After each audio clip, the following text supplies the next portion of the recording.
오늘은 잠언 12장 1절에서 14절까지 말씀입니다. 이제 흔히 우리가 잠언은 지혜서라고 부르잖아요.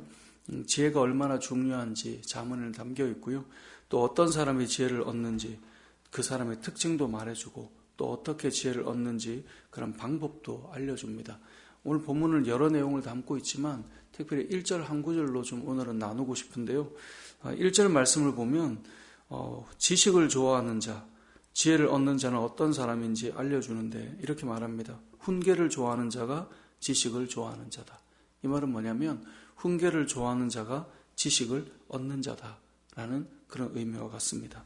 어떤 사람이 지혜와 지식을 사랑하는가, 어떤 사람이 지혜를 얻기를 원하는가, 또 다른 말로 하면 어떤 사람이 지혜로운가 돌아보면 훈계를 좋아하는 사람이다라는 것입니다. 사실 훈계를 좋아하는 사람이 얼마나 있을까 그런 생각이 들기도 하지만 결국은 누군가의 말을 들을 수 있는 사람이 지식과 지혜를 사랑하는 사람이다라는 것을 알 수 있습니다.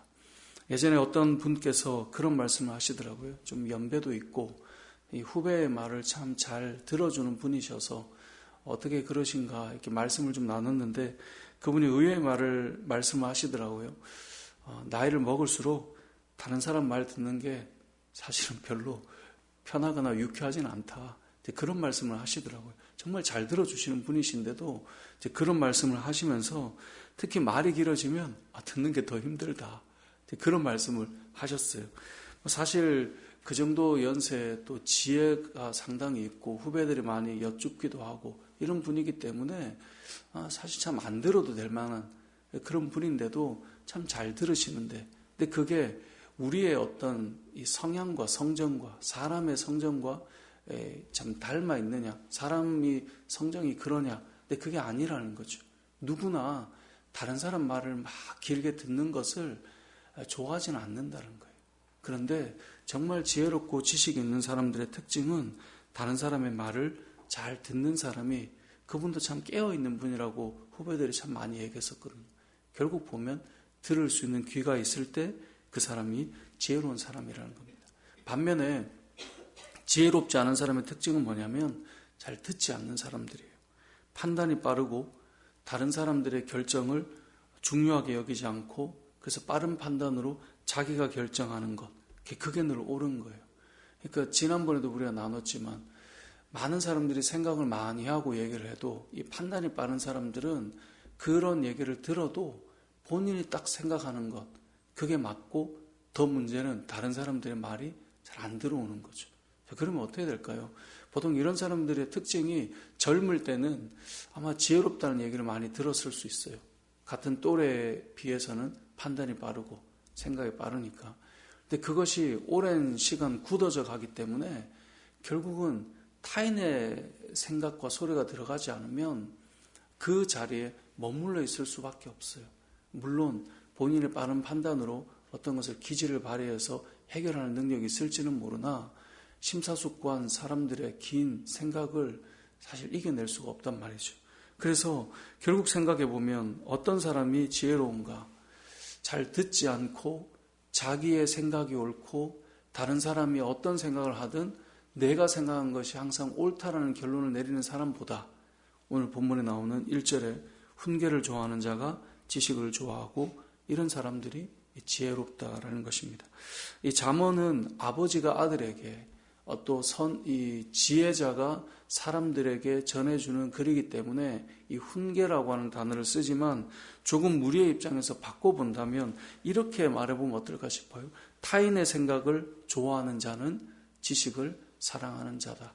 그러니까 훈계라는 말을 여러분에게 조금 이렇게 편안한 단어로 바꿔주면 타인의 생각을 좋아하는 자는 지식을 좋아하는 자다. 여러분 우리가 어떤 일을 결정하고 또 어떤 일을 풀어나갈 때 타인의 생각을 좋아해 줄 수 있으면 우린 점점 지혜로워질 것입니다. 왜냐하면 내 생각을 넘어서 다른 생각을 배우기 시작하기 때문에 그렇습니다. 나이가 들어가도 젊은 사람들에게 배울 게 있느냐라고 묻는다면 저는 있을 것 같아요. 그러니까 이게 세대가 달라졌기 때문에 젊은 세대를 일단 이해하는 데도 유익하고요. 그리고 그 세대의 어떤 사고를 배우는데도 유용하죠.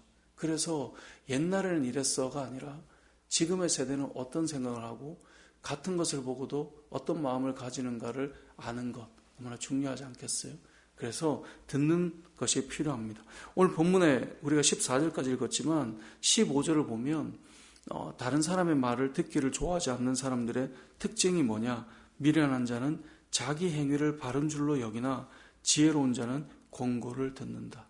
여러분, 안 듣는 사람들의 특징은 뭐냐면 자기가 하는 게 바르다고 생각해서 그래요. 그러니까 다른 사람들의 말이 왜 안 들리냐? 내가 맞거든요. 내가 하는 이것이 바르거든요. 내가 하는 이것이 옳거든요. 항상 어떤 문제가 일어나는 걸 보면 서로 자기의 생각이 옳아서 그렇단 말이죠. 근데 미련한 자는 어떻다고요? 자기 행위를 바른 줄로 여기고 있단 말이에요. 그게 아닌데도. 더 나아가서 16절을 뭐라고 말합니까? 미련한 자는 당장 분노를 나타내요. 왜 당장 분노가 일어날까요? 당장 이 상황이 내 생각과 다르기 때문에.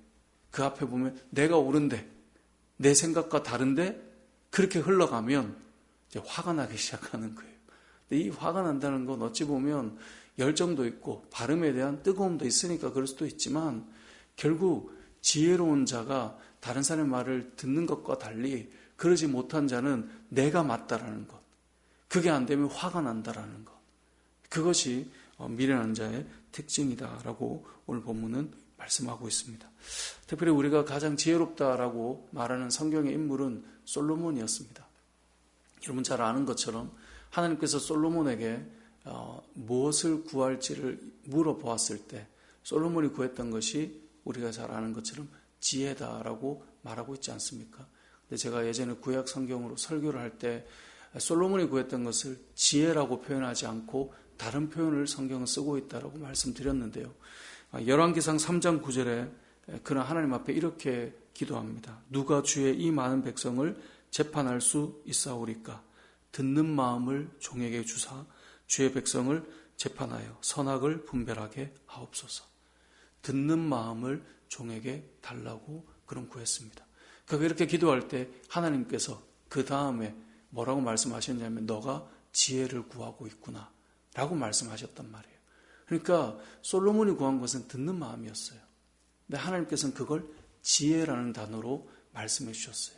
결국 하나님의 음성을 듣는 마음, 재판할 때 사람들의 말을 듣는 마음, 그게 지혜인데요. 저는 우리가 삶을 살아갈수록 듣는 마음이 더 필요한 것 같습니다. 그리고 이 듣는 마음이 우리를 지혜롭게 만들어 갈 텐데요. 지혜롭지 못한 자의 특징, 다른 사람들의 말을 듣고 싶어 하지 않는 것. 그리고 15절, 자기가 옳다고 자기만 바르다라고 생각하는 것.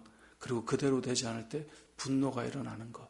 이런 모습이 아니라 오늘도 무사람들의 말을 들어보고 또 그들의 그 마음을 살펴보고 그리고 내 생각과 다른 것이 옳은 것은 아닐까라는 질문을 던져보며 지혜롭게 하루를 열어가고 하루하루가 쌓여서 지혜로운 삶을 만들어내는 저와 여러분의 삶이 되시길 주님의 이름으로 축복합니다. 아멘.